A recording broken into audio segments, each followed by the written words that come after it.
Il aura fallu plus de 20 ans de restauration pour que cette partie de la spectaculaire maison des Vestales rouvre au public.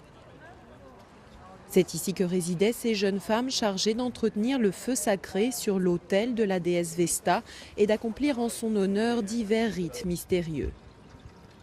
Les bassins et les pavés ont été nettoyés, les mauvaises herbes arrachées. Un travail de titan pour redonner aux touristes la possibilité de visiter ce lieu en toute sécurité. Ils pourront également rejoindre la Via Nova, une des voies romaines les plus célèbres du site antique des forums impériaux, grâce à un nouveau parcours. Ça nous plaît beaucoup, c'est très bien organisé, c'est vraiment bien, on peut facilement se balader, c'est vraiment un bel endroit. C'est grâce à des fonds privés et publics que ces travaux ont pu être menés à bien. Une coopération vitale car le budget de la culture a récemment fait l'objet de coupes drastiques en Italie. Ces derniers mois, différents édifices, notamment à Pompéi, se sont effondrés, provoquant une polémique sans précédent sur l'état de conservation des monuments.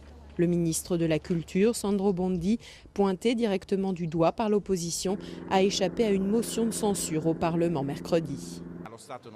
L'État ne doit jamais reculer devant la responsabilité qu'il a de valoriser tout son patrimoine historique, artistique et archéologique, comme le prévoit l'article 9 de la Constitution italienne.